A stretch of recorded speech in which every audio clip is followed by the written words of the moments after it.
Good morning, Dog Nation. I'm Brandon Adams, and this is DawgNation Daily, the daily podcast for Georgia Bulldogs fans, presented today by ServPro. We're glad you're with us. Interesting stuff on the docket here today, and includes two great guests. Before we're done today, Jake Fromm stops by. Always happy to have the former Georgia quarterback as a part of the program. Also a lot to catch up with when it comes to Connor Riley today, too.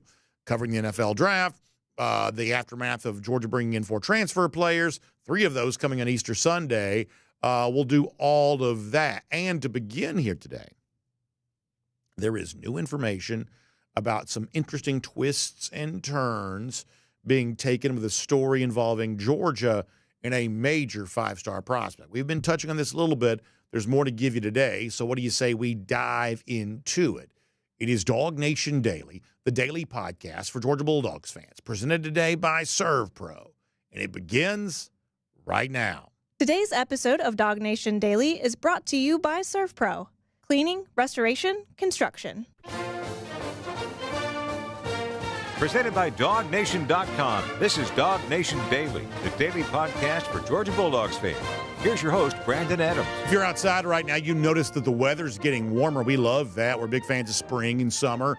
But also for what we do for a living, there's a pretty big signal in all of that, too. As the weather starts to get warm, and the kind of warm where it gets warm and stays warm, as you get to that point in the year, we've also now been conditioned to expect that to be the time in which the major recruiting news for that given cycle is about to start sort of shifting into high gear, too. It's the time in which the official visits now happen, and it's the time kind of pre-senior year where the top prospects sort of make their big moves, not always decisions and announcements, many times it is, but the big move towards where they will eventually land in that given national signing day. And look, the presence of NIL and things like that have certainly changed the nature of recruiting, but it really hasn't changed that part of it in kind of a post-early signing period world. We've had the early signing period with us since 2018. In kind of a post-early signing period world, summertime has become the hottest time for recruiting, and this year is going to be no different. And I'm going to take a moment and talk about the timeline here for a major 5-star prospect. It's the offensive tackle Jackson Cantwell. And I think it's really interesting to watch how all of this has taken shape over the last couple of weeks, and some of this unfolding while we were on our DawgNation cruise. You may have heard me say this yesterday that, in a span of time in which there was the NFL draft, Georgia added 4 transfers, all kinds of stuff was going on in and around UGA. The single most interesting thing of all might be what has happened with Jackson Cantwell, even though there's a chance that where it starts and winds to, it eventually sort of lands right back to where it was originally. There's a chance that's possibly true. It's still been kind of interesting to watch this play out. So let me start with this. This is kind of like a time capsule, if you will. Going back to really a couple of weeks ago, I confess that one of the things that we had not been doing very much on our show was talking much about Cantwell, even though that Georgia was at least a hat on the table for him for a commitment that was supposed to take place on April 30th. But when Jeff Sintel, our DawgNation recruiting insider, was on the program, just, said, listen, Jeff, if I'm being honest, I don't know that we've covered this story as intensely as we could because, as I told Jeff, and I was also willing on air to tell all of you, the fact of the matter is I just don't really think that Jackson Cantwell is coming to Georgia. I just don't believe that he is. And so, therefore, the energy I might have to make that a major topic on the daily podcast for Georgia Bulldogs fans and kind of our fan-oriented discussion just didn't really have a whole lot of energy about doing that because I was not really of the belief that Cantwell was going to land at UGA. And on that particular day, going back a couple of Fridays ago, when Jeff Sintel and I were talking about that, I thought Jeff did a really good job of articulating the thinking in the moment about why there wasn't just sort of like massive enthusiasm about an upcoming date for Cantwell, because for a lot of Georgia fans, they sort of felt like they had seen this type of recruitment before in recent years. This is what Jeff said about that then, which very accurately reflected the thinking that was commonplace at the time. This is Jeff 2 Fridays ago. Now he makes a tweet about 2 weeks ago, maybe 10 days ago, and says, well, I'm a lot closer than I thought I was to the end of this thing. He names April the 30th, Brandon, as his commitment date, and he's also taking his official to Oregon right before that. We also know Mr. Cantwell, who I feel at one time, maybe if this was a couple of years ago, would already be committed to Georgia. He also visited Miami for an extended stay. So you've got two teams right there, Brandon, that are going to be heavy on the NIL spend. And you've also got our long-standing corollary to follow the visits. So for Georgia to have to wade through all that and get past, haven't visited recently, and get past other kind of extreme teams in terms of NIL spend, especially on the offensive line. And it also doesn't really seem really good for the good guys. And I mean, that's the folks that follow your program, that follow our programs and our site. I don't know if Georgia's going to win this one anymore, Brandon, when there was a time when I thought they did.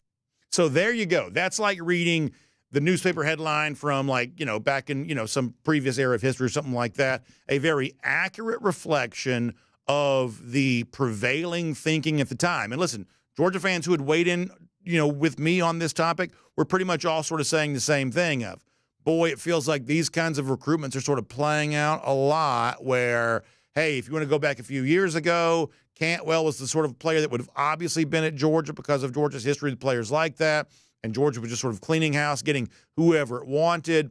But in a world in which some programs are very aggressive with their NIL spend in recruiting, if you are, in a situation where you're taking on two of the programs that are probably the most aggressive of the aggressive, Oregon and Miami, it just sort of feels like, hey, you may be a hat on the table, you may be getting a few visits, but it just sort of felt like on April 30th, it was quite likely that Cantwell was going somewhere else. That was the feeling at that particular moment.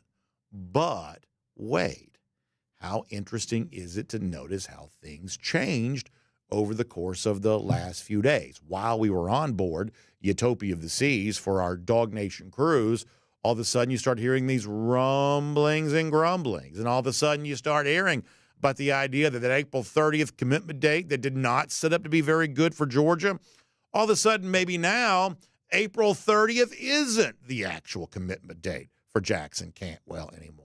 And all of a sudden now, in the midst of also taking, as Jeff described there, a sort of a pre-scheduled official visit to Oregon, by the way, more on that here in a moment, all of a sudden now, in the midst of all of that, what if we also tack on another visit to UGA? And I remember we were on board the cruise. We were doing one of our DawgNation events, and I kind of, before we had something else scheduled, but to the people who were there with microphone in my hand, I said, listen, hey, before we kind of get into this and sort of do the fun thing we had planned, let's take a moment and talk about Jackson Cantwell here, because I, as a person who observes recruiting and obviously wants the best for Georgia, take it as very good news that a commitment date has been changed and a new visit has been scheduled. This is late-breaking new information that I would say that gives Georgia a much greater shot of bringing in a guy like Cantwell to its 2026 class. That was just my read of those tea leaves that given moment.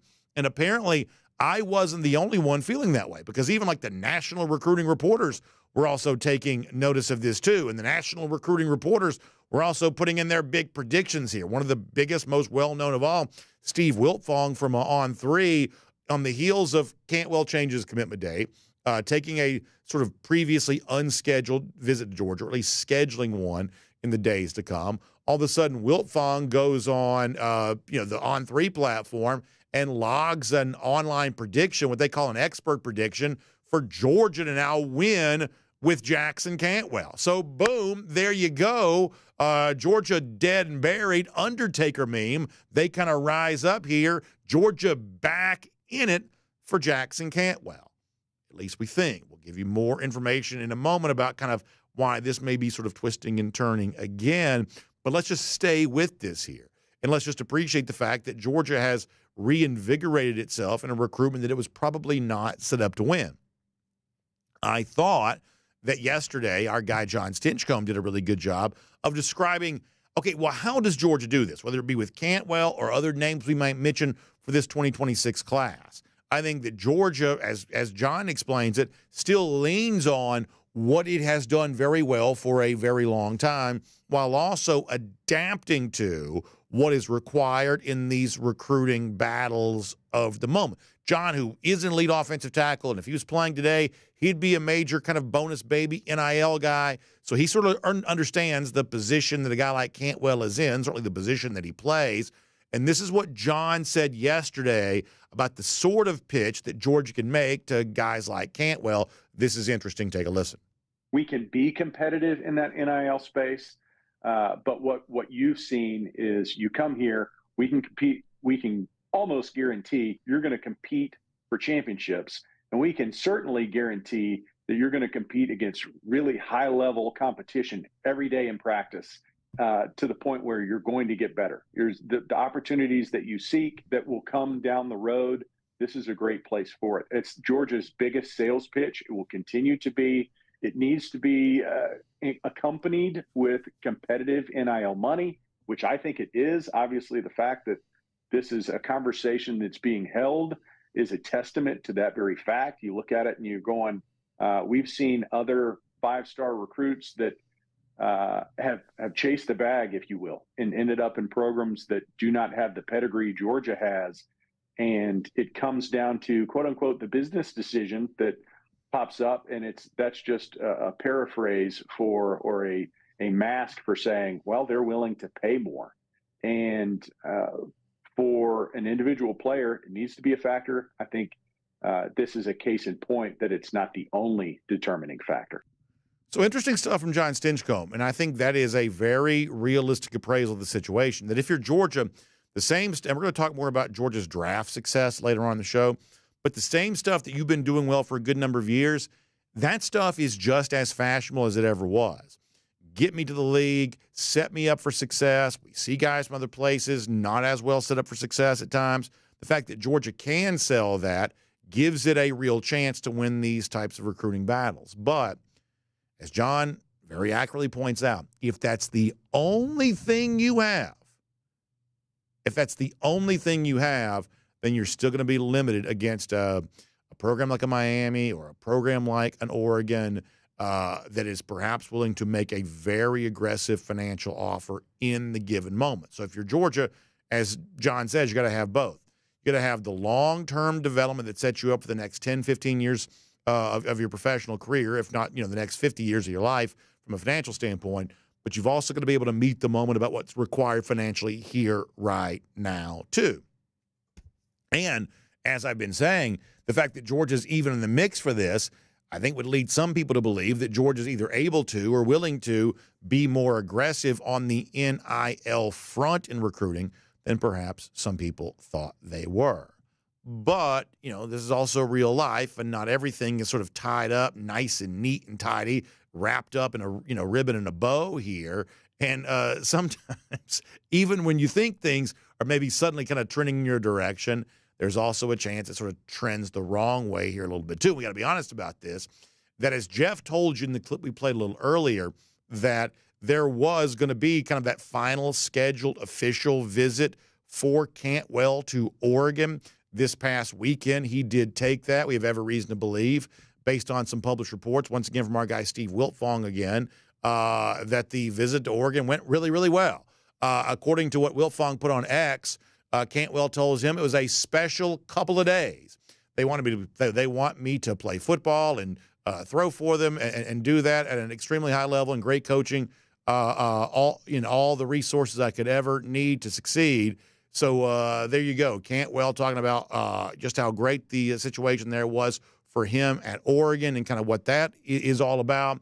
Other online reports would suggest that Oregon, as you would expect, official visit in a situation like that, just sort of knocked it out of the park. And this is where I think you got to be honest and say this is where some college football fans and Georgia fans no different get a little frustrated with some of this kind of stuff, because what you're sort of I guess sort of led to believe is, okay, well, at one point in time, as Jeff said, Georgia not likely to win this one. Then suddenly Georgia is, at least in the view of some, now favored to win it. But then the official visit goes to Oregon, and who knows what sort of last-minute offer they might have made or what Miami swoops in and tries to do or whatever else. And there's at least some chance that by the time we get to the date in May where Cantwell makes the final decision, or at least what we think is going to be his final decision, that all of this just sort of circles back to where it was before and what it would have been had he announced on April 30th. We honestly don't know where this is going. Georgia is certainly in a better place now than it was prior to the DawgNation cruise, but that doesn't guarantee that Georgia wins this recruiting battle. But it is interesting. And honestly, that's maybe all we have a right to ask for. Georgia in the mix for a major 5-star prospect. They may not win this recruiting battle, but if they don't win this one, they are going to win plenty. And what's required to put elite classes together right now, as John Stinchcomb says, the ability to develop you for the long term, but also money whip you in the short term. Georgia seems to be playing that game pretty well. Maybe when it's all said and done, maybe Jackson Cantwell will be in the fold because of it. My name's Brandon Adams, and this is DawgNation Daily, the daily podcast for Georgia Bulldogs fans, presented today by ServPro. We are glad you're with us. No matter how you get to us, live, video, 10 a.m., Radio Athens, Sports Radio 960 Ref, podcast, wherever you find them. Just really, really glad to have you as a part of the program today, and really thankful to our friends at ServPro who make it all possible. By the way, I'm going to get a great chance later on this week. I may tell you about this at some point to get a chance to hang out with my friends at ServPro. I learned that yesterday. Really excited about that. New information coming as needed on that front. But what's good for you to know also is if you've got a major cleanup that needs to be done, folks from ServPro want to walk with you through that entire process. They are restoration specialists. That means if fire breaks out in your home, or if your warehouse where you have your business, if there's a big water pipe gets broken, or there's weather-related damage or anything like that, our folks at ServPro want to get you cleaned up and put you all back together like it never even happened. And all those important conversations that have to take place, like insurance companies and things like that, they're able to help you with all of that too. That is what our friends at ServPro are all about. Every franchise, independently owned and operated. It means when you do business with the local folks from ServPro, you're doing business with people who care about you, because the same way your livelihood is tied up in your property, their livelihood is tied up in their business, helping you with that property getting restored to its previous condition. So I hope that you don't have a big mess to clean up. I hope you don't have fire, water damage, things like that. But let's face it, over the course of a long enough timeline, a lot of you will. So when you do, I want you to think about ServPro. I want you to find them online, servpro.com, SERV, servpro.com for more on that. As I said before, I'm looking forward to a little personal hangout with the folks from ServPro. That's going to be a lot of fun later on this week. All right, we're going to do Connor Riley here coming up in just a couple of minutes. A lot to talk about with Connor, just because a lot has unfolded over the course of, the time we were gone and things like that. So we're still kind of playing catch up on a lot of that. So we'll do that here in a moment. But before that, let me squeeze in a quick Around the Doghouse here on the program today. And, there's obviously all kinds of stuff being made of Georgia's draft success and kind of the recent run the program's been on. We're going to do more of that on our program here today. I thought David Cooper, who's a Georgia staffer that you see a lot of times, he's out there touting Georgia's recruiting wins and kind of hyping things up from a recruiting standpoint, always really fun. I thought he also kind of reflected a viewpoint that I've heard other Georgia fans express, which they're also very happy about. The fact that Georgia, while it had an incredible draft haul of its own, did not have the most draft picks this year taken. The reigning national champs, Ohio State, did. But even with all that NIL money and everything that Ohio State had going on, as David Cooper kind of points out on X, Ohio State's 14 draft selections this year did not best what Georgia put together after the 2022 draft class, I should say the draft class, which is still the largest number of all time. David Cooper giving you, and still, obviously a reference to still the champs, the top drafted school of all time. And I guess there are some remnants out there of 2021 players still playing college football that Georgia has a chance to be, that 2021 team, the most drafted team of all time, I believe. So that's still kind of floating out there too. So Georgia's kind of making draft history left and right here, and celebrating the fact that they got that bragging rights over Ohio State, even though the Buckeyes had 14 players selected in this past week's NFL draft. Fun stuff there from David Cooper on the X platform. All right, we've got a lot of fun stuff for you here today, too. It is Jake Fromm later on, the terrific former Georgia quarterback. A lot to discuss with Jake. But for now, transfers, draft, recruiting, what's next for Georgia, everything else in between. Let's do it all today with Connor Riley here on DawgNation Daily, presented by ServPro. From Athens and across the SEC or wherever the recruiting trail may lead, here's a DawgNation.com insider. Connor Riley loves the NFL draft, so it's fun to be able to talk about that with him. And Connor, I was just showing you, folks, the post from David Cooper there on X. I know you've had several days to do this, but there are a lot of ways to chop this up and a lot of ways to quantify it. But I still don't know, even the people that kind of tune into us every single day and live their life very closely connected to Georgia football, I still don't know that it's been fully and properly appreciated just how dominant Georgia has been in populating the NFL to the point where you've got the Eagles and now the Lions and maybe even the Falcons are drafting a Georgia player. I mean, it's just really amazing how ever-present the name Georgia is in these NFL draft conversations. And throughout history, for most college teams, it just ain't that way. Do you ever stop being impressed with what Georgia has been able to do? No, and there was so much talk going into this draft about it. Was Ohio State, are they going to be able to set the modern draft record? And they didn't. And I think it makes what Georgia did in 2021 and then thus the 2022 draft all the more impressive that they actually got to 15, because a year ago, Georgia fans heard, oh, Michigan's going to break the record. And then this year was Ohio State. And neither got to that 15 mark to tie Georgia, much less the 16 mark to beat Georgia. But also even this Georgia class, as you show the graphic there, like this is tied for the 6th most players ever taken in a single draft. And it just speaks to what you are getting in a year in, year out cycle from the University of Georgia. And I actually think, Brad Holmes and the Detroit Lions general manager taking Dan Jackson and Dominic Lovett in the 7th round, I think perfectly illustrates that of, yes, these guys meet the threshold in terms of traits, but they're not necessarily outstanding. But in the 7th round, when we're just doing dart throws, we're going to take guys that have been through a very rigorous process at Georgia. And I think that is going to help Georgia moving forward, especially depending on what happens with the House settlement. We're not going to know what recruiting looks like in terms of the influence that money potentially has on some of those things.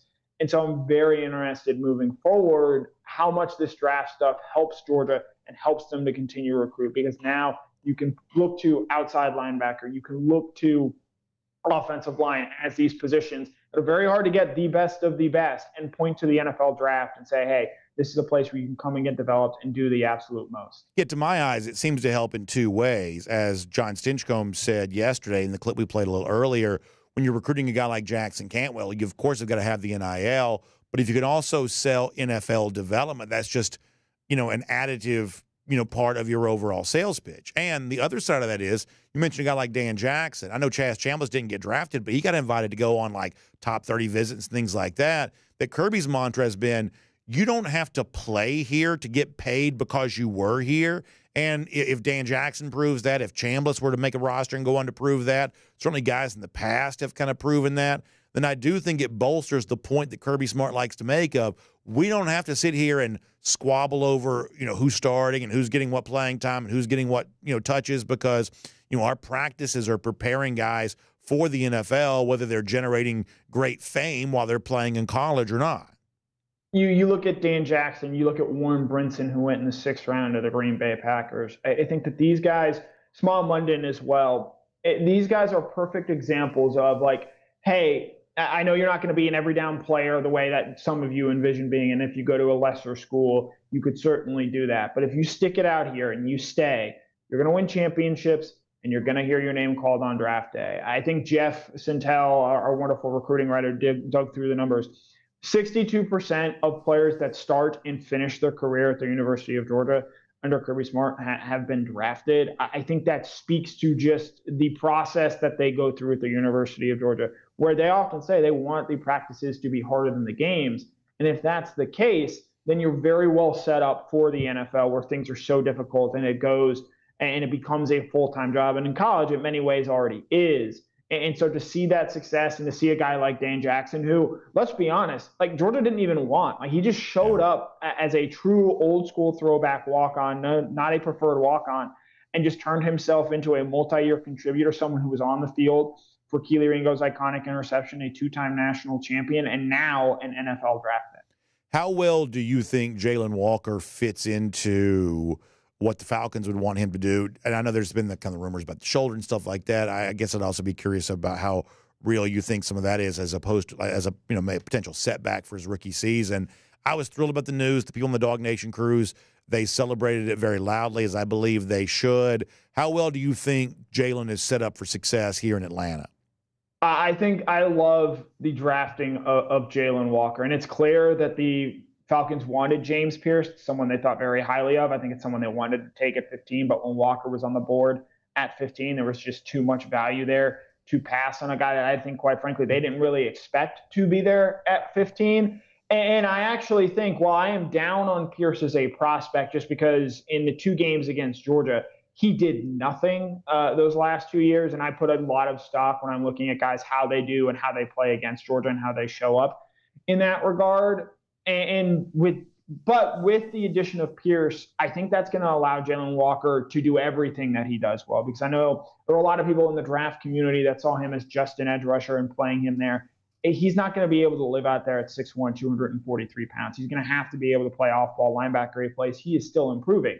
And so he goes to a spot in Atlanta where they're going to be able to use him in a variety of different ways. But I know this might ruffle some feathers. And I know we talked about it on Friday with our draft show, but the Falcons haven't made the playoffs since 2017. Yeah. They need a culture change, specifically on the defensive side of the ball, where they have just been remarkably mediocre for years. I think Jalen Walker, not just with what he brings from an athleticism standpoint and a playmaking standpoint, but from a character personality standpoint, offers a culture change on that defensive side of the ball, where they're going to start doing things differently because they have a guy like Walker and because he's going to give everything he can to turn around that Atlanta defense, which, let's be honest, BA, has just been incredibly porous for about as long as Kirby Smart has been in Athens. No, I think you're right about that. Let me also tell you what I said yesterday to see if you agree with this. That, look, Atlanta, the franchise, gets beaten up here locally a lot, and with good reason, and they get on my nerves too, just to be completely honest with you. But as a Georgia fan who's at least open to being a Falcon fan, what I said on the show yesterday to people like me is, the ball is kind of in our core, because in the old carrot and the stick kind of, mentality, Falcons fans have gotten this, or I should say the Falcons have gotten the stick a lot from fans who are like, you don't draft Georgia players, therefore you're essentially dead to us. Well, now they have. They've taken one of Georgia's best guys, 15th overall, essentially going to kind of remake the defense kind of around him a little bit. And listen, whether it be buying more tickets or buying more gear or maybe just being a little nicer to him online, I do think that Georgia fans who are open to being Falcons fans, some Georgia fans live in other places, therefore they cheer for that NFL team, and that's fine too as far as I'm concerned. But to the Georgia fans who are at least open to being Falcons fans, that if they did have a favorite NFL team, Atlanta would be it. I do think you've got to give a little grace to the Falcons now that I believe they have intentionally tried to, sort of better the relations between the Falcons and Georgia fans. I do think the Georgia fans have the ball in their court about how they now need to respond to this. Yeah, Terry Fontenot's a controversial figure in, I think, the Atlanta sports media right now, especially because of some of the draft stuff that they have done in recent years. And I flatly disagree with giving up what they gave up to go get James Pierce. I think that is far too heavy a price to pay, especially when, quite frankly, you saw what Princely U, I'm not going to try and pronounce his last name, but the pass rusher from Ole Miss, someone that the Panthers drafted in the 3rd round. Why not just take him at 46 rather than giving up an extra first and going to get James Pierce? I say all that about Terry Fontenot. He hasn't, the school that he's drafted from the most in his time as general manager has actually been the University of Georgia. Now, 3 of those guys were 6th-round picks, and one of those was Justin Schaefer over Jamari Sawyer, which I think a lot of Georgia fans saw as head-scratching. But they've made clear attempts to try and build that bridge between the Georgia fans and the Atlanta Falcons fans. And like, if Jalen Walker is the player that I think he is, and there's no player in this draft I thought higher of than Jalen Walker, I think that bridge between the two fan bases is only going to build stronger. Now, Atlanta has to win this year, and I think that's a big reason why they made the trade up that they did to go get Pierce, because they need to make the playoffs this season to sort of have a proof of concept there. But they've done the work, not just in terms of drafting guys late, but now finally drafting Jalen Walker, the first ever first or second round pick from the University of Georgia to go play for the Atlanta Falcons. So I think that this is a further step in the right direction. And as an Atlanta fan base and franchise that is trying to get back to the playoffs and get to the level of success that Georgia has had in recent years, this is another step in the right direction. So I want to talk about the transfers here for a moment. Easter Sunday, Georgia brought in 3, then added Walt Claire Flynn, formerly of Grayson High School after that. So in my mind, you got 4 transfers here. You've got 2 that I believe are sort of more long-range options. Horton along the defensive line, Walt Claire Flynn, the offensive lineman. Those are guys I think we may hear about in some future year, if I had to guess. Elo Mendoza and Josh McCray are the 2 guys I think that come in with a chance to make the immediate impact. And of the 2, Connor, I have said that I believe that McCray is more interesting than Mendoza. Obviously, Elo sort of shot up people's boards just because of the kind of athlete that he is, and it's rare to get a transfer from Army. My assumption is he's going to step in and play, and that Georgia, with him on the field and with Q Johnson in the field and Gabe Harris in some form of the mix, that Georgia's essentially going to get the same level of outside linebacker play that it's sort of always got. Like I think that people make the comparison, to other guys, who've been here for Georgia. My guess is that he's going to be about what Georgia's used to having at the outside linebacker position, and so therefore that's essentially sort of a replacement level add, at least for Georgia, I would say. McCray, though, I think changes things potentially for the Georgia offense, and this is one of those. I made the comparison yesterday to Alex Anthopoulos, the Braves GM, where some of his biggest moves kind of don't come with a lot of fanfare. They're not telegraphed. And I don't know that this move, you were obviously here last week, I wasn't, but I think you'll say, I don't know there was a lot of telegraphing of the McCray ad for Georgia. But a guy, Brett Bielema was a tough-minded coach. Illinois was one of the better teams in the Big Ten last year.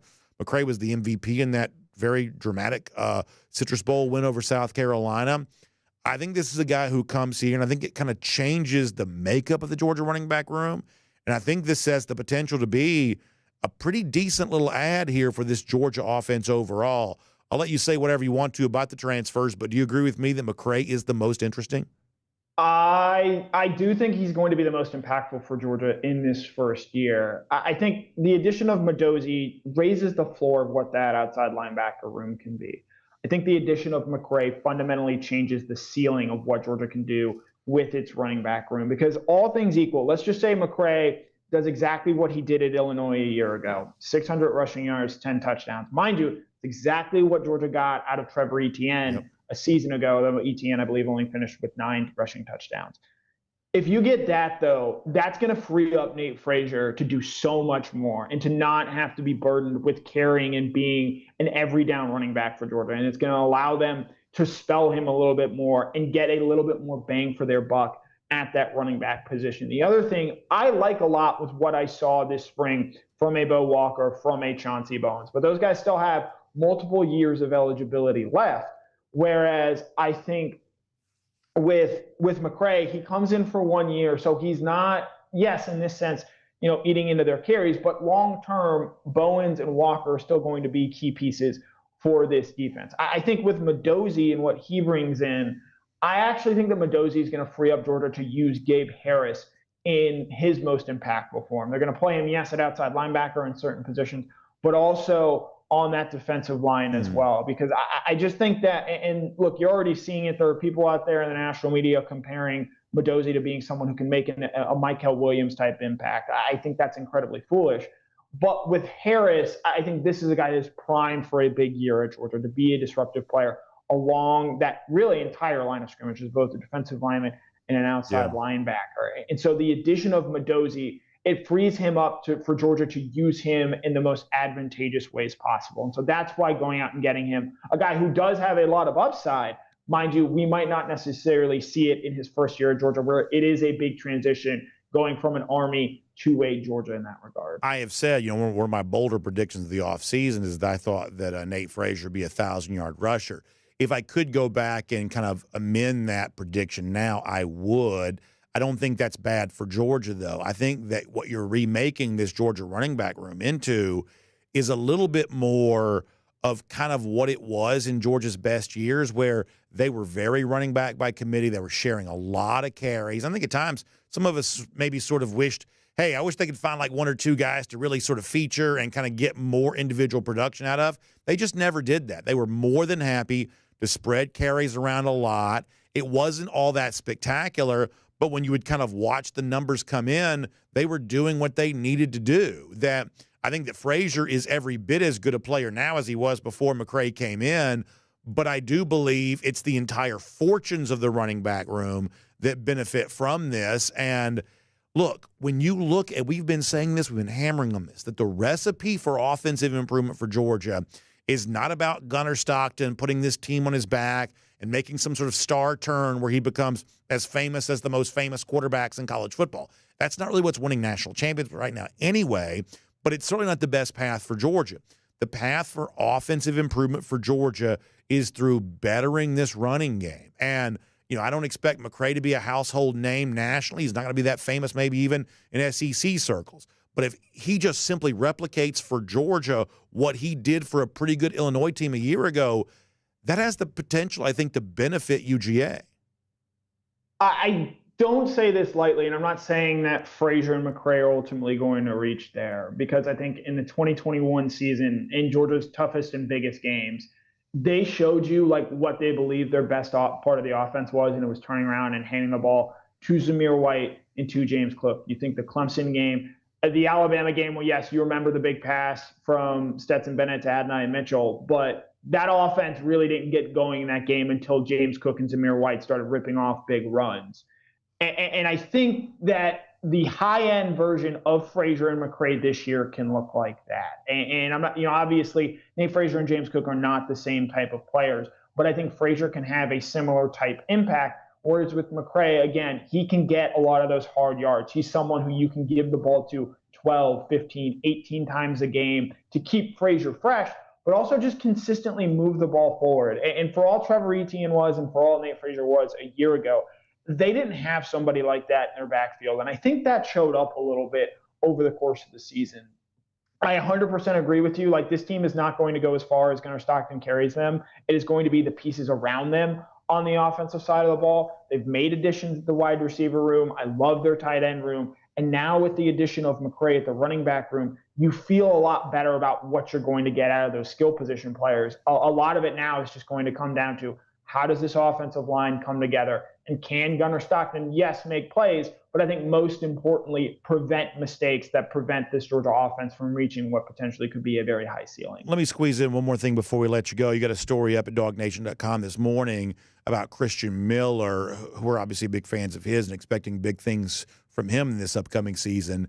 When you start looking ahead to like early 2026 mock drafts, do you think that Miller is Georgia's most likely first-round pick off this 2025 roster?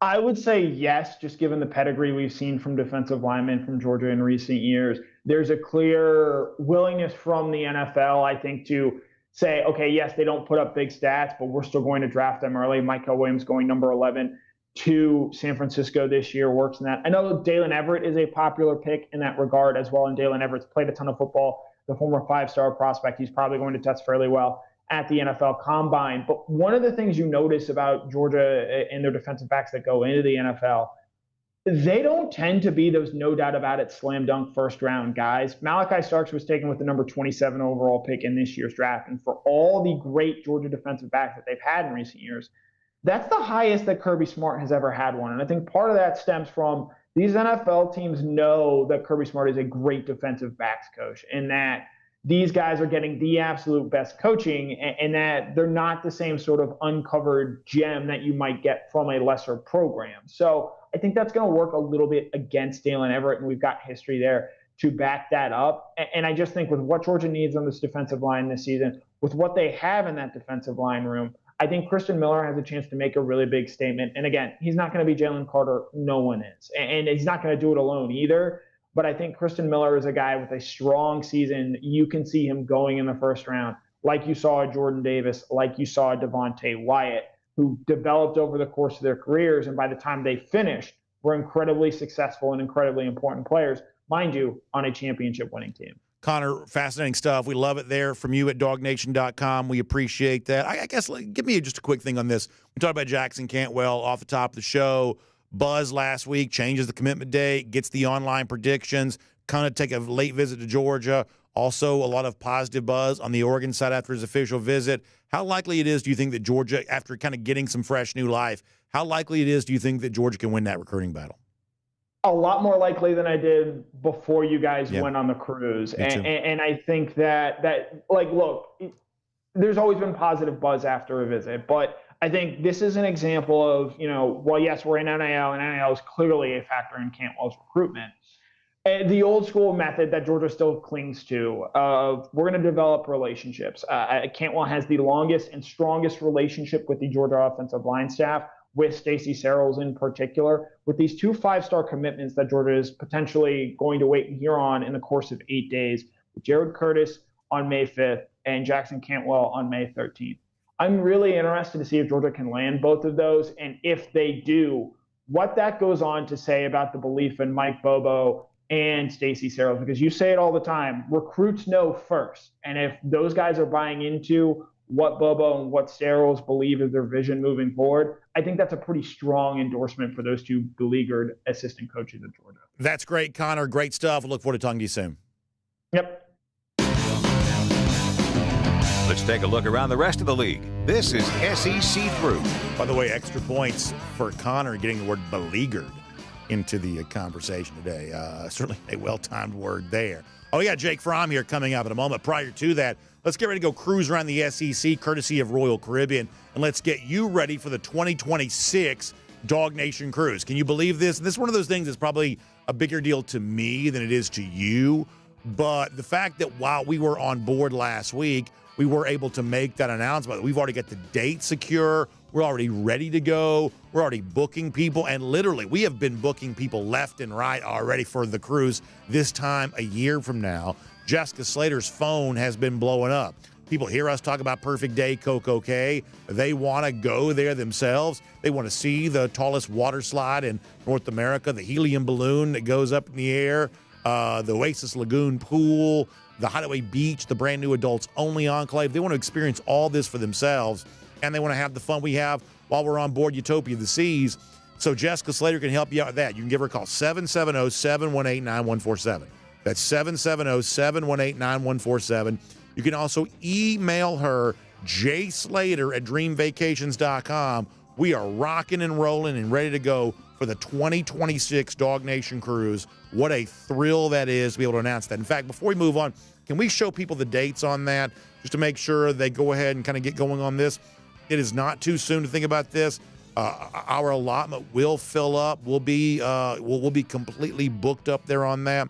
We are going to set sail on April the 20th of 2026. That goes out of Port Canaveral. We'll be visiting Nassau in the Bahamas. And by the way, when we get to, and if we don't have the graphic, that's okay. When we get to Nassau, the Royal Beach Club will be open there in Paradise Island. That's going to be amazing. It'll be a brand new experience, unlike anything ever before in Nassau. That's going to be great.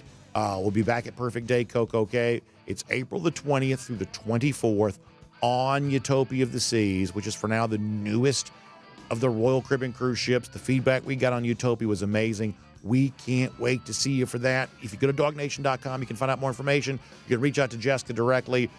She's the travel advisor that Royal Caribbean selected to book all of our Royal Caribbean cruise vacation needs. Can't wait to see you there for that. All right, before we get Jake Fromm, I want to touch on something, and I mentioned this yesterday during our R.S. Andrews cool down. I mentioned this yesterday. Chris Lowe had an interesting fact up on X about the NFL draft. And to me, I think this explains a lot. When you look at the last 4 years of the first 3 rounds of the NFL draft, this is really interesting. Let me show you this from Chris Lowe. He says there's a huge gap between the top 2 SEC teams and everybody else in rounds 1 through 3 of the last 4 drafts. And what Lowe gives us is Georgia leads the way here with 25 total draft picks in the first 3 rounds over the last 4 years. But Alabama is just right behind at 2023, I should say at 23 total picks. Now, I take two things from that. Thing number one is that is a high standard for Kalen DeBoer to try to maintain as he kind of populates this roster with his own players. That's the first thing. The second thing is when you see Georgia having almost, an unprecedented level of success against every program but Alabama, a number like this makes this a little easier to understand. The fact that Alabama may not be winning national championships right now. They haven't won one since 2020, the pandemic year. We all know that doesn't count. But when you look at the kind of high-end NFL players that are still playing on the Alabama roster, it would make sense that was a tough team to beat, the way it was for Georgia this past season and the SEC championship the year before that, and obviously, kind of many years here in the Kirby Smart era. It would make sense to say that is still a very tough team to beat. We will see how the complexion of the Alabama roster starts to change now that it's DeBoer who's the one in charge of putting that roster together.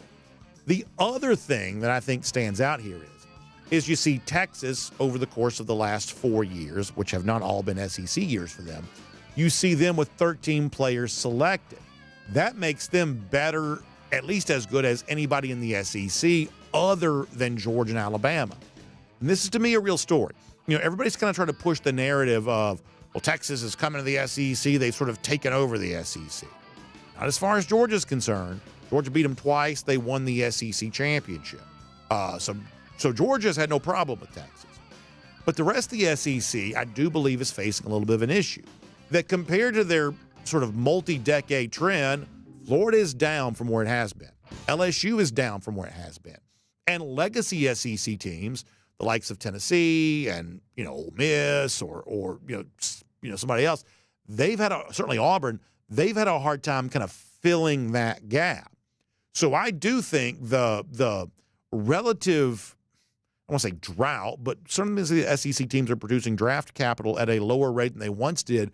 I do believe that's created an opportunity for Texas, who is certainly producing more NFL draft capital in recent years than we've used to seeing them do. So this is one of those charts there from Chris Lowe, ESPN, that I think speaks volumes about the current state of the league. And I guess as far as, Georgia's concerned, the fact that the Dogs are on top is probably a pretty good place to be. Anyway, we'll make that cruising around the SEC, courtesy of Royal Caribbean. We'll get ready to shift gears here right now for a Kroger Fresh Take and bring on the former Georgia quarterback, Jake Fromm. Always happy to get a chance to speak to him. Did not get a chance to do that last week, but we're thrilled to have him here today. Jake, thanks so much for your time, and we're glad to get a chance to speak to you. Always glad to be here on the show, Brandon. Thank you for having me.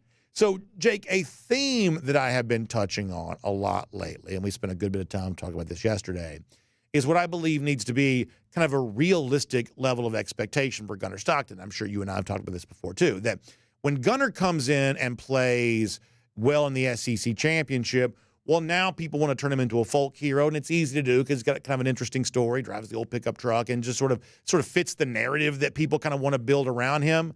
But it's almost like in the aftermath of that, well, people want to make it more than it perhaps needs to be.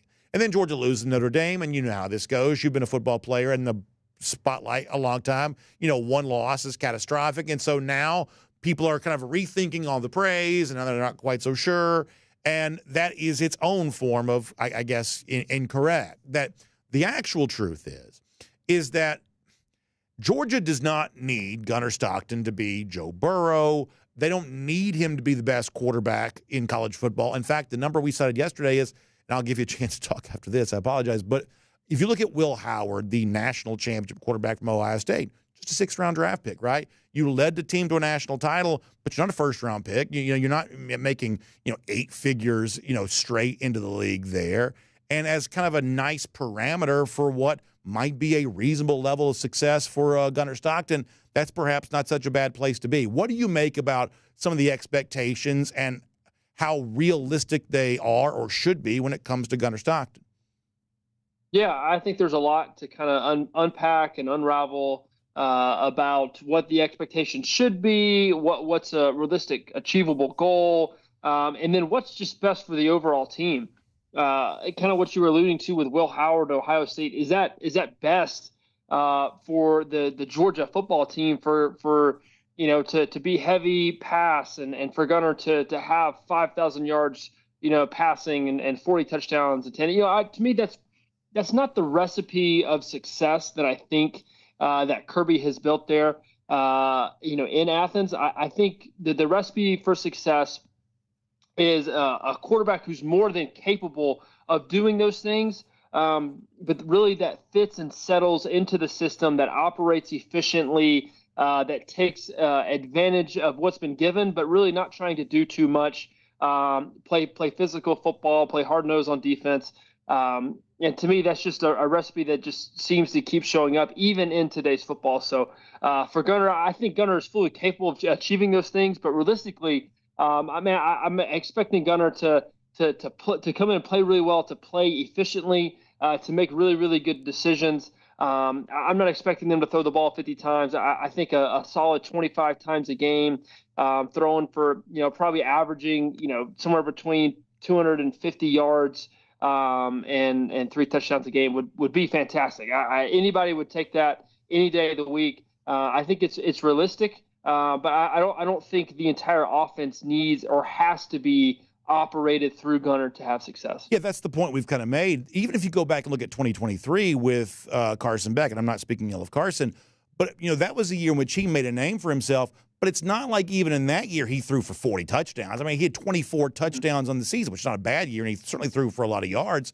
But Georgia rushed for 40 touchdowns in 2023. And if you want to get Georgia back to, and I do believe they need offensive improvement, if you want to get them back to the offensive plane that people want them to be on, as I was saying to our previous guest, it's more about upgrading this running game right now. That's why you bring in a running back from Illinois. It's more about upgrading the running game, asking Gunnar to be good enough, and using that as your recipe for offensive improvement, I think.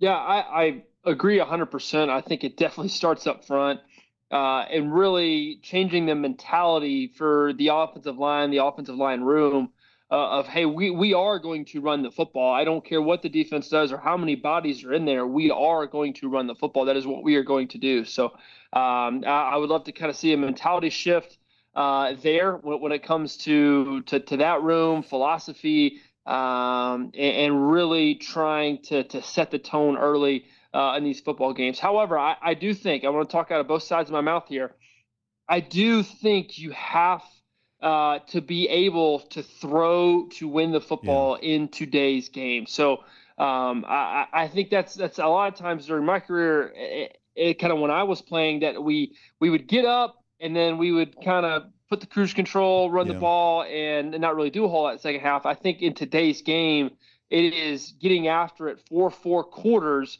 and being able to operate your offense for the entirety of the 60 minutes. Because one day down the road, whether it be in an SEC championship game or late in the fourth quarter, playing Alabama or Texas, or in a playoff game, you are going to have to throw the ball to win. So you better have good reps of doing so at some point in the year. No, I think that's very wise. I think that's really well said. Let me shift gears something else here for a moment. I don't know if you even realize this, but the year before you came to Georgia, they had one player selected in the NFL draft. It was Isaiah McKenzie. I do. Starting with your first year and then continuing on today, and obviously you were a part of this too, it is like just a windfall of NFL draft picks every single year. What was it like to kind of watch that part of the program take shape, the lid blown off of this program from a talent production standpoint, to see it still continuing? How does that machine work behind the scenes? Well, a couple things. One, I think it's a little skewed because a lot of guys came back, for their senior year who could have gone and gotten drafted. Yeah. So I do think it's a little skewed there. Nick and Sony easily could have gone, been second or third rounders, been fine, and everything would have been great. But they came back, improved their draft stock, and a rising tide lifts all ships, all boats. So that helped everybody. Two, I think it starts with Kirby, and then it starts with recruiting, being able to recruit the talent that has the potential to do those things. And then, once you get the talent, you have to be able to develop said talent. Great example, young man Dan Jackson, who just got drafted, coming in, or Lad McConkey. These are 0-star recruits nobody's ever heard of. Being able to develop these guys into NFL caliber talent, I think that just says volumes about the program that he's running and what he is able to do with that talent once he gets it. I want to ask you another thing about that here in a moment. Let me remind folks before we do, it's our Kroger Fresh Take with Jake Fromm. We're always thrilled to have the former Georgia quarterback on our program, and we're also thrilled to find what all the folks at Kroger can provide for you here too. Big things going on. You're kind of heading towards that kind of graduation time of year. You get into school parties. You got all kinds of fun stuff in the summer. Well, getting stocked up on everything you need for the cookouts and everything else. Graduation, all of that stuff for the upcoming next few weeks. May is really, my wife calls it mayhem, really one of the low-key busiest months of the year. And as you get ready for all the things, end of school, graduation, vacation, everything else that makes May so crazy, our folks at Kroger want to help you get stocked up for all of that. So you can shop in-store, online, Kroger.com. You can become a Kroger Boost member as well. So many great ways to take advantage of all the great stuff there at your local Kroger. And Jake, to get back to what you were saying a moment ago, to me, for what works for Kirby Smart, the idea that a guy like Dan Jackson can come here, very little fanfare, constantly fighting for playing time, still get drafted despite not being invited to the combine. I mean, like, doesn't that play so well into Kirby's overall message, which is, hey, don't worry about who starts, don't worry about who's getting what. If you do your job here, even if it's just in practice, you can go get paid from it. Like, there are very few things that sort of play into Kirby Smart's preferred storylines more than things like that, right? Yeah, I just think kind of the main core principle that he has in his program, and this is what got me. This is the reason that I went there, because I believed and I bought what he was selling, and that was, hey, come here, compete, and we will find a spot for you. So, man, it's all about competition, coming in and really just grinding every single day. And I'm not saying it always pays off because sometimes it's just not that way. But, man, if you compete your tail off and after time after time after time, you'll get an opportunity. And what you do with that opportunity is completely up to you. But, man, I think Dan made the most of it. Ladd made the most of it. In my career, I had an opportunity. I made the most of it. Yeah. So come in and compete, and, man, it works and it pays off. Well, speaking of competing, before we let you go, I want to say this. I know your time with the Detroit Lions came to an end the last week. Listen, I got two kids, Jake. I got a 10-year-old girl, soon to be 10, and a 13-year-old boy. And I have seen them both over the last couple of years kind of try out for teams for the first time. You know what I'm talking about? When you're a little kid, you're not really trying out for stuff. You get to be a little older. You're trying out for teams. And as a dad, I know you'll be there one day. Your kids are younger than mine are, but as a dad, it's hard to watch your kids be nervous. You know what I'm saying? It's hard to watch them worry about the outcome, nervous about things. You want to jump in there and take them from that, but obviously it's good for them. It's just a good thing about life to do something hard and kind of put yourself out there and not really know how it's going to work out. So as I think I expressed this to you yesterday, I appreciate the example you set in situations like this. NFL, man, you got to fight for your spot, and it's going to be with this team one year and that team the next year and then another team after that. But you keep fighting, you keep competing. And so I just wanted to say on behalf of dads everywhere who are trying to tell their kids, hey, don't give up, compete, try out, good news, bad news, everything else in between. I do truly, and I mean this as genuinely as I'm capable of, I do truly appreciate the example you set when it comes to things like that, because honestly, it makes the message that we try to send to our kids a little easier to send.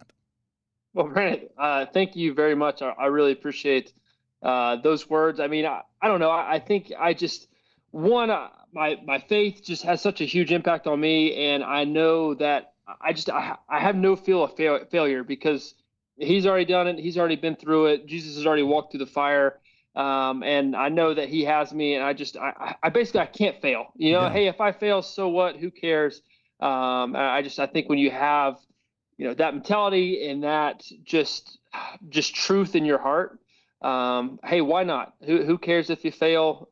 Because God's got your back. No, I think that's well said. I really do. And for most people, and I'll let you go after this because I know you want to go. Like for most people, they don't have something in their life, I'm talking as adults, as like obvious as like the NFL, but it's the same type of deal where it's like, if you wanted to spend your whole life sort of running from chances to sort of put yourself out there where you might not get the outcome you wanted, you can spend your whole life trying to avoid stuff like that. But when it's all said and done, you probably don't have quite as much to show for it as you would if you just got to put yourself out there. And as you say, listen, my future's secure, so therefore I'm not going to worry about the results on this. I think it's a very powerful message. I really do.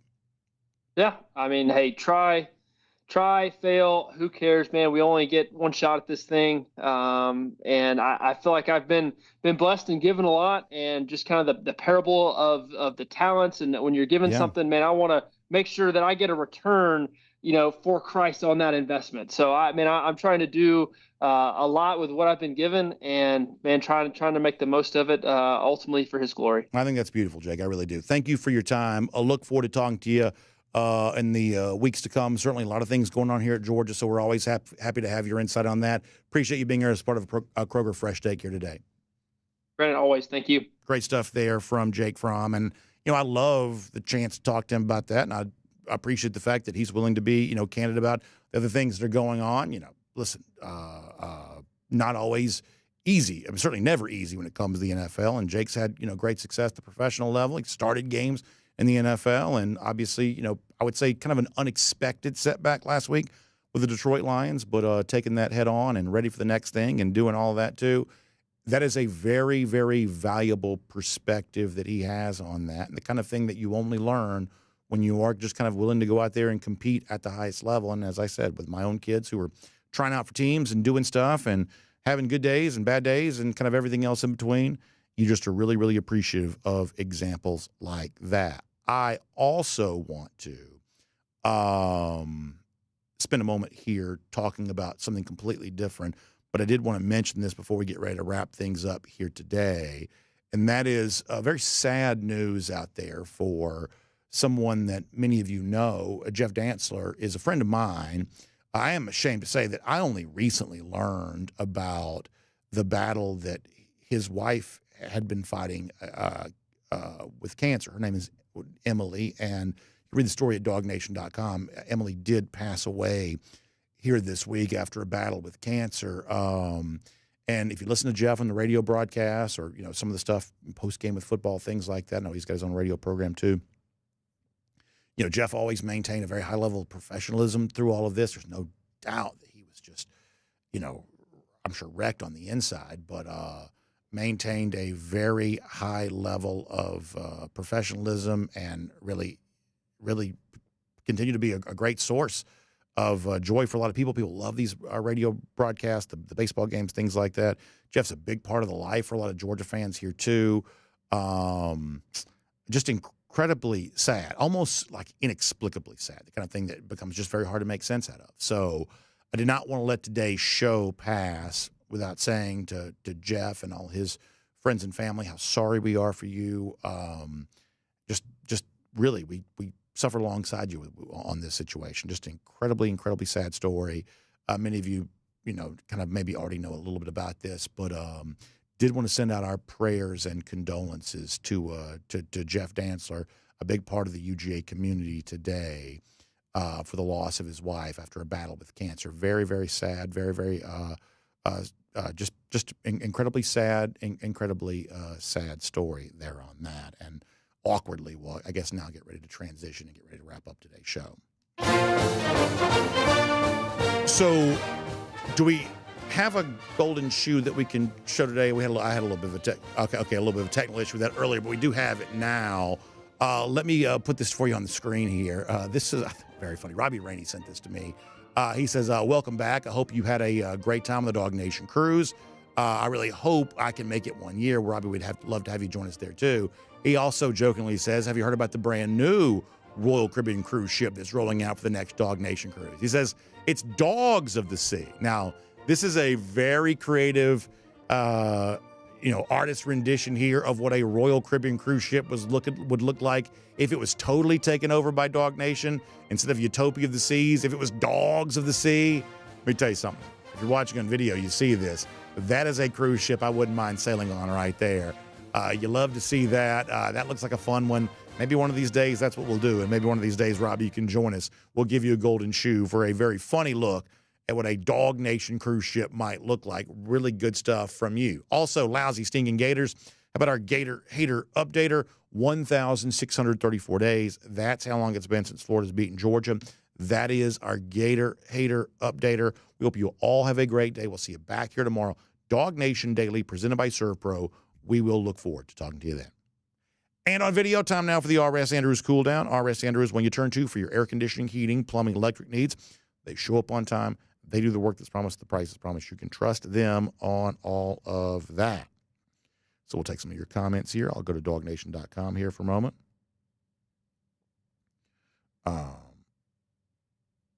DT and UGA Marine, others talking about Mel Kiper. Look, I know that Kiper was like the biggest story this week because, I mean, he probably did not have a great time on air this weekend. I guess as somebody who's like done sort of broadcast stuff before, I sort of feel like I understand what it's like. And I think I may have said this yesterday. When you get backed into a corner on something after you were very effusive in your praise of Shedeur, and it just takes a turn for the worse, and then maybe you kind of doubled down on it one time, and now it looks even more wrong. And so you're sort of like, as the poker guys will say, you're sort of pot committed at a certain point. That is a tough place to be. It really is. And I don't know that I'm anti-Mel Kiper necessarily. And honestly, TV is also kind of a funny deal where I think people assume that ESPN has a sort of a dim view of Kiper because he got the Shedeur thing wrong and had sort of an awkward exchange with Reese Davis. But the honest truth is the ESPN executives probably liked this because, the old line about no publicity, no such thing as bad publicity. The fact that Kiper was probably the most talked about thing in American life for at least a few hours this weekend, I think the ESPN execs probably like that. TV is just a funny thing on that front. Senior Dog 54 says, when you're in a hole, quit digging. I guess the point that I'm trying to make is on TV, sometimes that's just a little harder to do. Now, you probably should have, and maybe if you've got time to think about your words and things like that, maybe you can kind of frame them in a certain kind of way. But, like, no one wants to admit defeat on television. They just don't. And when you're really, really wrong, while also, a little bit wanting to avoid the fact that you might have been wrong, sometimes it just sort of turns into something ugly. But in the case of this weekend, I think ESPN probably liked it. I mean, first of all, the ratings for Friday were, and we don't really care about TV ratings necessarily, but the ratings for Friday were really high. I mean, it's just amazing what a thing this kind of turned into. Eugene Marine says Kiper's gotten it wrong every year. Just Googled it. He's only right on the first round, guys, 15% of the time. That would get me fired. This is also a little bit like they sort of say about, gambling, where it's like the best sports bettors anywhere get it right about 55% of the time. The worst sports bettors get it right about 50% of the time.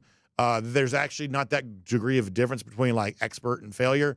Kiper's numbers may be what they are, but the truth is the people who do this for a living don't get it right much more than 50% of the time either. The whole talent game is a little bit of a crapshoot. By the way, Bill reminding us only 123 days to the start of the season, which is pretty good news. Let me go to YouTube here for a moment. Let's see what else.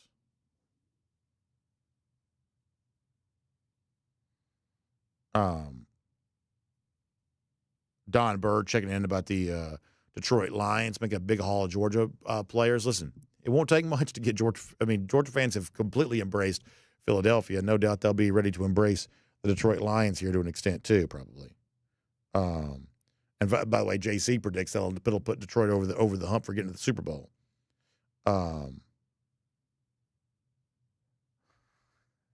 Chase Shipes, I'm not reading that.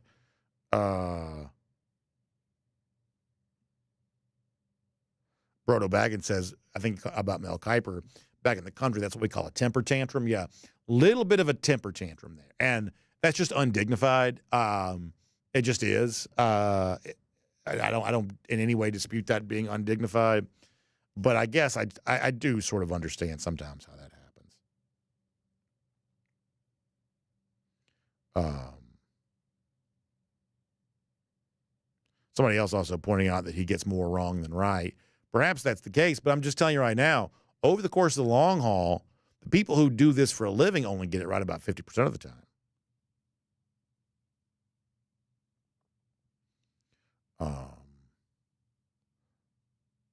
Faraday Pippinell, by the way, checking over YouTube, one of our good Dog Nation friends saying that was a good-looking cruise ship. Yeah, Faraday it was. If y'all haven't met Faraday, you'll love her.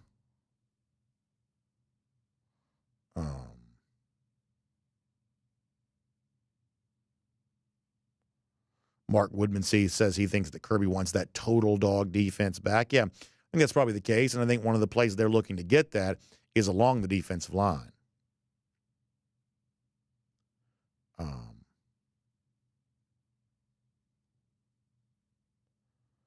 Let's see what else. RKD says Kirby isn't so conservative on offense anymore. He's taking the leap. Yeah, I mean, like, there was a time in which, Kirby was sort of thought to be a run-first head coach, and I believe at one point in time he probably was. But the last few years, Georgia has thrown it better than they've run it fairly consistently. I think that Jake was also bringing up a good point earlier that we also live in a day and age now where, the old school mantra was, hey, you got to run the ball to set up the pass. People were even of the belief that you can't even run play action until you've established the run. I would say for the most part that's probably not true. But by and large in football, it seems like if you want to have a successful running game, you've got to keep them honest with the passing game to have a chance to do that.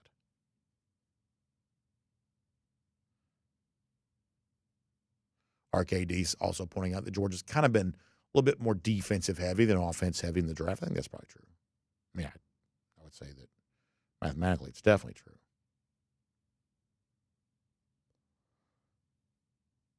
Reed Duke says it's great knowing we have the best coach in college football. Yeah, I think so. And here's what I also like.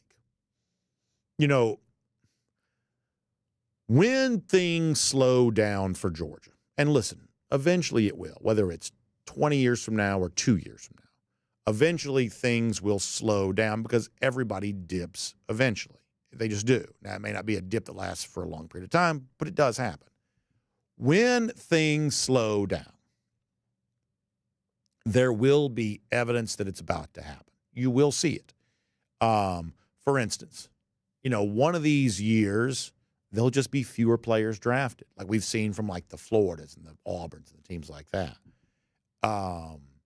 That's a little piece of evidence of, oh gosh, there's not a lot of top-end NFL talent in this program right now. That probably explains some of the losses and suggests that maybe more is along the way. So one of these years, when Georgia goes from having like 13, 14 guys drafted, one year they got 7. Okay, well, that kind of gives you an idea that things are taking a little bit of a dip here. Or we talked about this yesterday of, when Georgia's like working in the transfer portal, they do take a couple of immediate needs and they take a couple of guys that are probably more like long-range options. Like that's an example that Georgia doesn't plan on slowing down anytime soon. But one of these years, Georgia may take like 7 starters of the transfer portal. Like they don't have the bodies they need in the program. They take like 7 starters of the transfer portal, and maybe they'll work out. You can sort of, duct tape this thing together if you really had to, but you don't want to. The point I'm getting to is that not only does Georgia look like still not the reigning champs, but still the best program in college football, and Kirby Smart still looks like the best coach in college football, everything you see taking place at Georgia, the current NFL draft, projections for future drafts, behavior in recruiting, behavior in the transfer portal, suggests that Georgia is still operating, Kirby Smart is still operating very much on a long-range plan, a long-term trajectory. So nothing lasts forever, but this run that Georgia is on, we don't see any evidence that it's necessarily slowing down anytime soon. Does that make sense? Hopefully it does.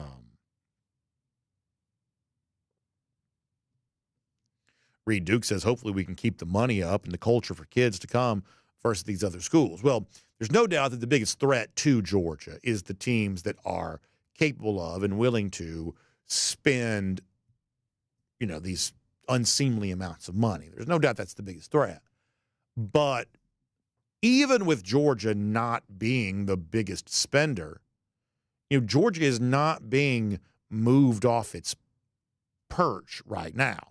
It's harder than it used to be, but everything eventually. I mean, look, the rest of college football was not going to stand there and watch Georgia just take over the sport. They just weren't going to do that. Part of the reason why I think it sometimes seems like, well, media hates Georgia. I don't believe they do, but part of the reason it seems that way is because for a few years, Georgia was making it look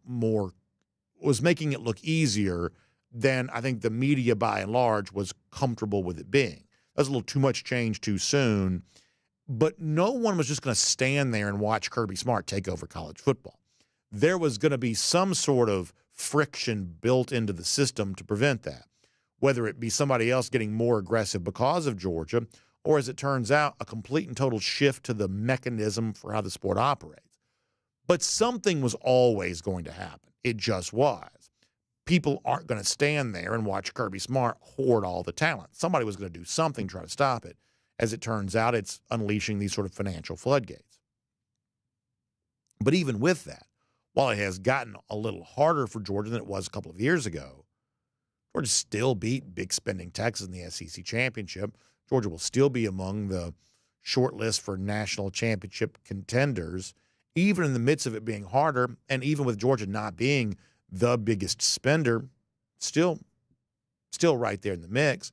And by the way, that's not just some sort of trite statement either. We see this also show up in other sports, as I've said before. Go back and look like the last 8 years. The biggest spender in free agency almost never wins a playoff game in the year in which it spends big in free agency.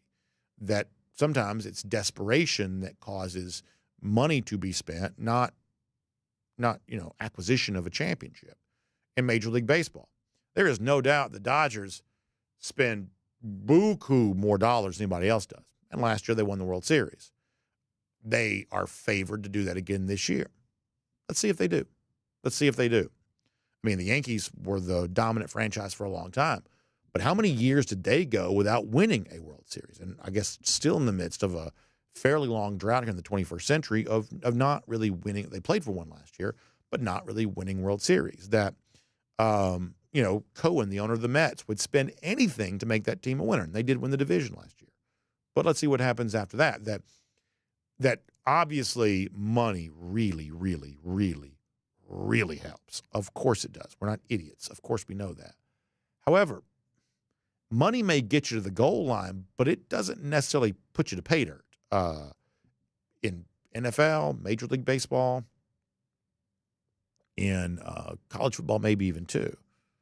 Could be the case.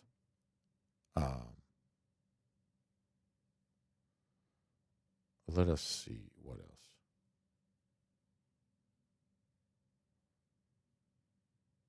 Somebody mentioned Tyler Shuck, the Louisville quarterback that got drafted.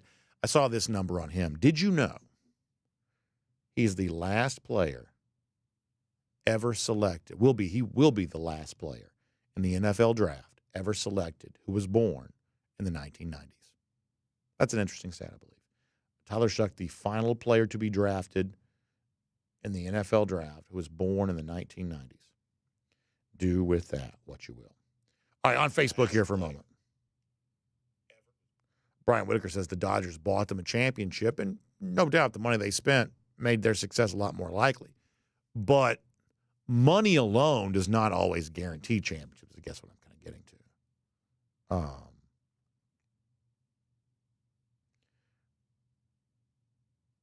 Let's see what else.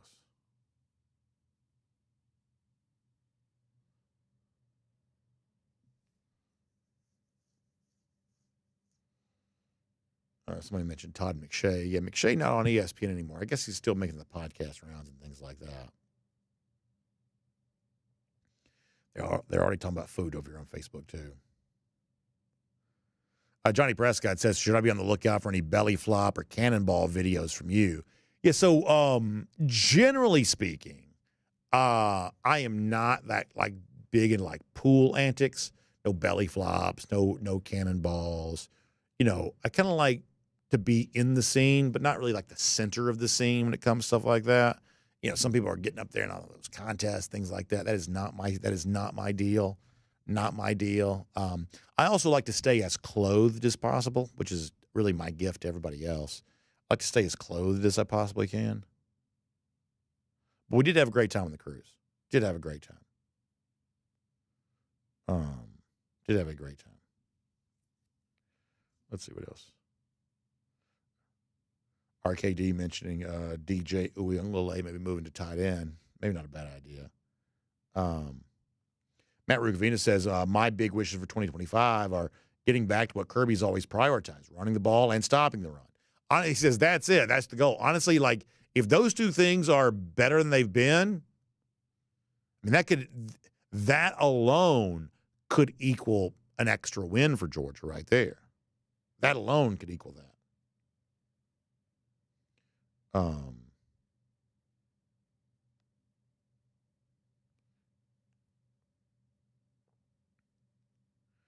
Brent Clark says, have we talked about banana ball at Clemson yet? No, I have not, but I really want to go to that. And if we hadn't just gotten back from the cruise, I might would have even tried. I mean, y'all would have been mad at me for doing so, but I might would have driven up to Death Valley to go see that.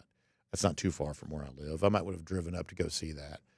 The Savannah Bananas are an amazing, amazing story. They really are. Just an amazing story. People love the bananas, including, my son loves them too. Just really, really amazing. Would have been fun to have something like that at Sanford Stadium. I definitely think we're kind of getting to that day and age in which, you see some of this already. I think that more and more programs going to be trying to creative about how they can get more use out of their stadium facilities and things like that. Let's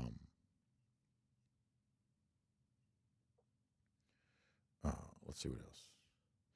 Some of y'all are arguing with each other on YouTube. G. Gray says, yeah, correct, BA. Most of these first and second rounders won't work out.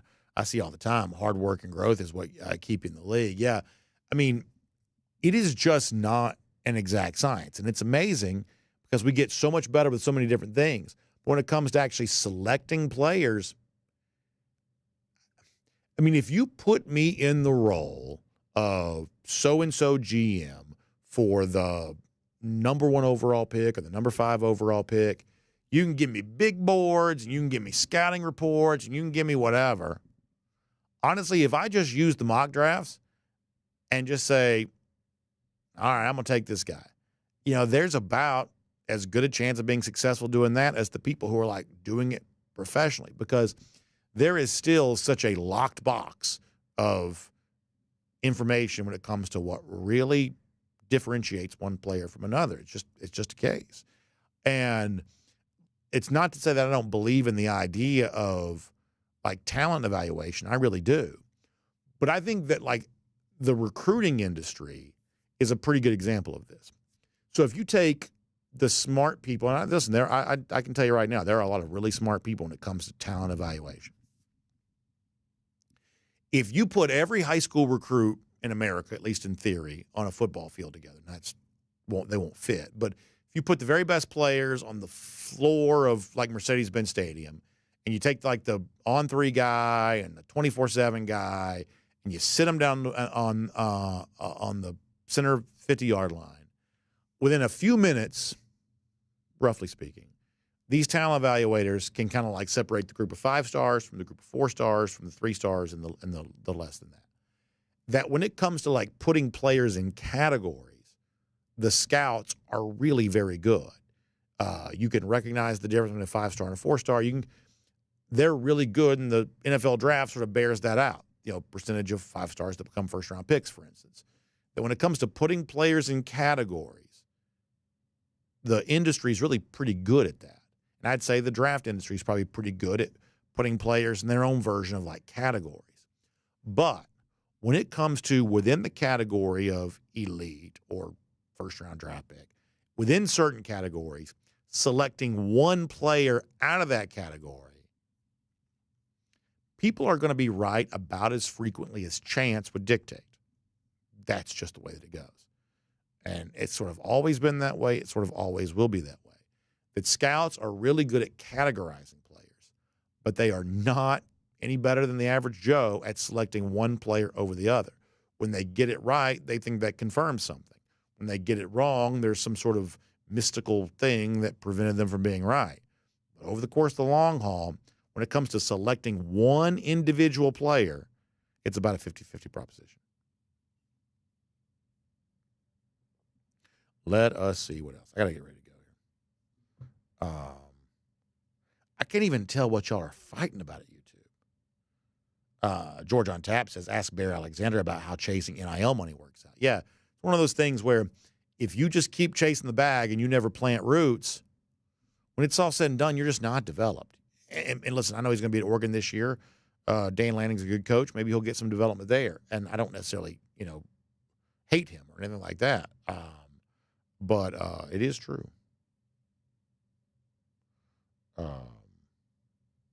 Brian Lindsay says that Raiola just signed with Adidas, so there you go there on that. Brian Whitaker checking out. Brian, we're glad you're here. Appreciate you being here. Let us see what else.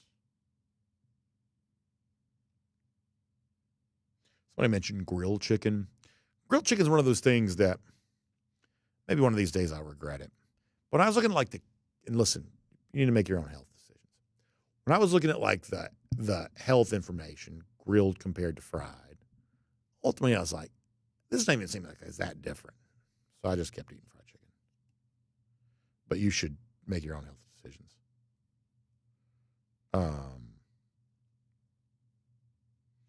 DT says he gives prop to Terry for admitting it was Texas money that pried him away from UGA. Yeah, I'm kind of right there with you on that, DT. I think a little honesty can be refreshing, especially when it was significantly more money, which we're led to believe that it was.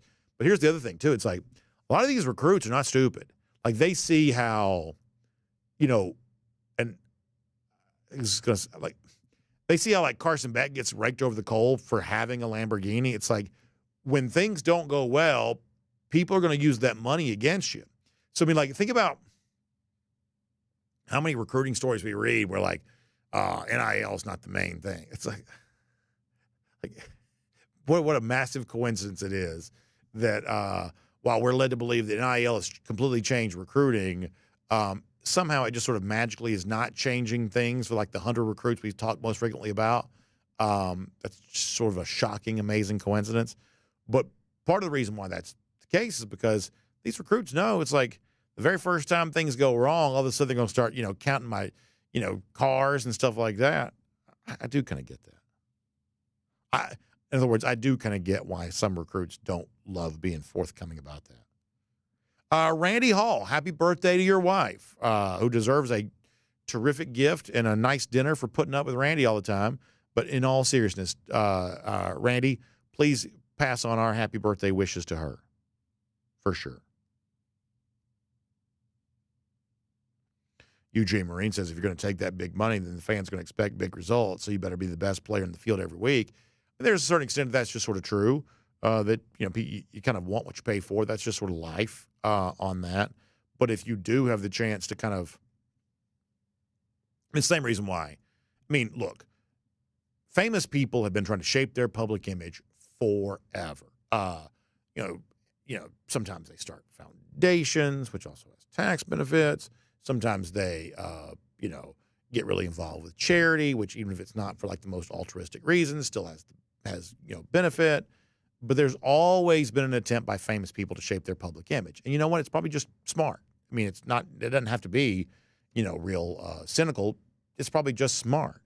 So if recruits are also trying to kind of shape their public image by I'm not worried about this NIL stuff, it's probably smart. Marshall Fleming says fried anything is the worst thing you can eat. Maybe. Ken Holcomb says the YouTubers fighting again. They are, and I swear I can't tell what they're fighting about. That's what makes it hard. It's like I said yesterday to the DawgNation people. It's like I welcome your feedback. You can criticize me all you want, but the audience doesn't care. The audience just wants to hear comments. So I got to scroll past that to get to the comments. Same thing with the YouTube stuff.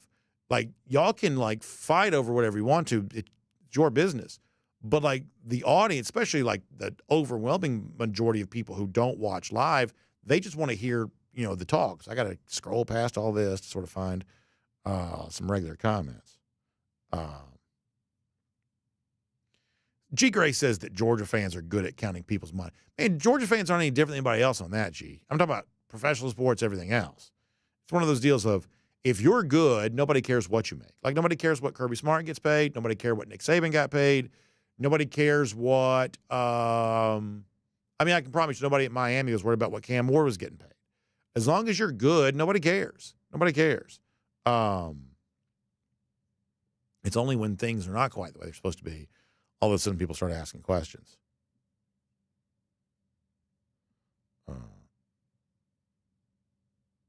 Let's see what else. All right, we got to get ready to go.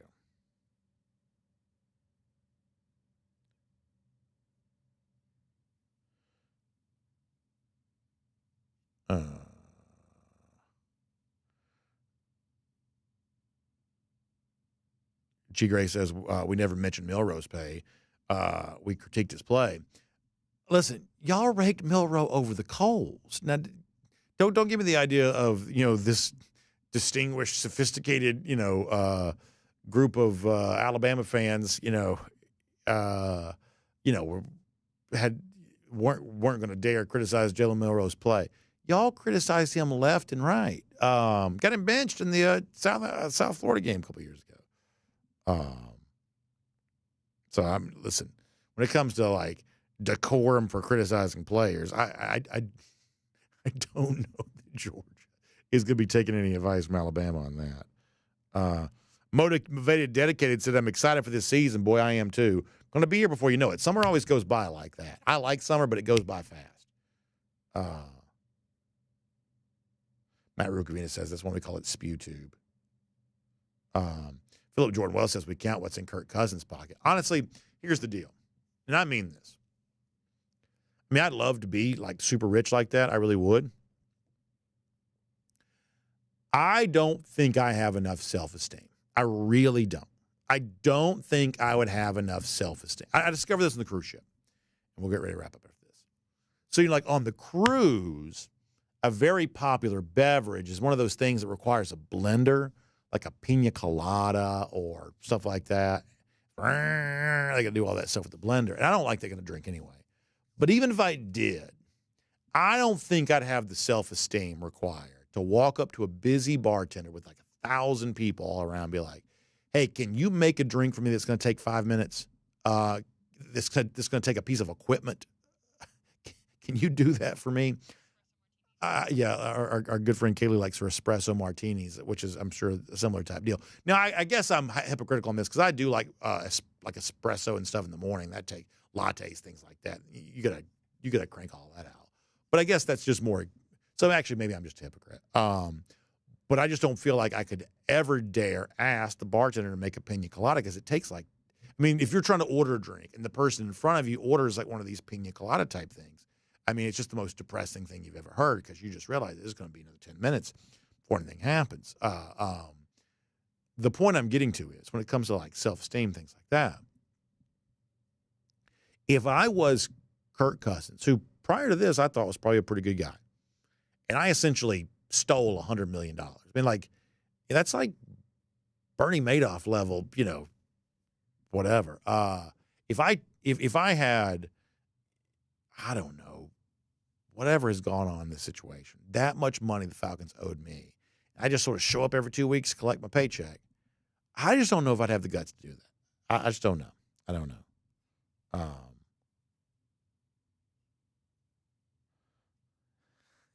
G. Gray still critiquing Georgia fans.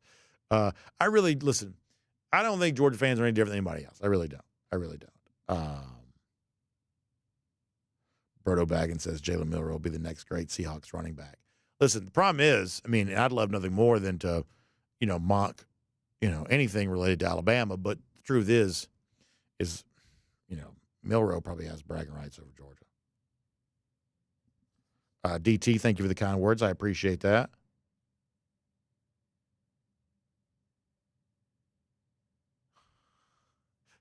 UG Marine's got interesting advice for imbibing. All right, we're going to go. Fun stuff, everybody. Appreciate you being here.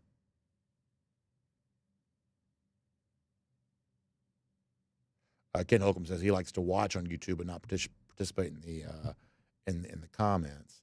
Yeah, listen, like I said, some people do like to watch later and just sort of listen to what the comments say.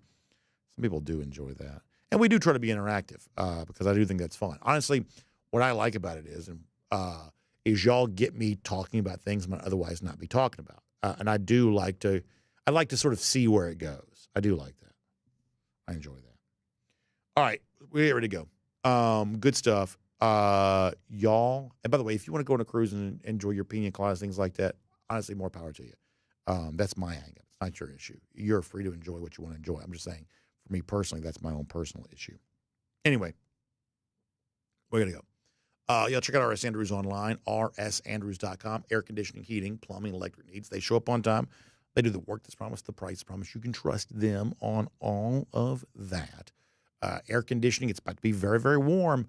Get your AC tuned back up to factory fresh specs. They got you taken care of on that. You can find them online, rsandrews.com. Also, have a great day. See you back tomorrow. DawgNation Daily, presented by ServPro. We will look forward to talking to you then.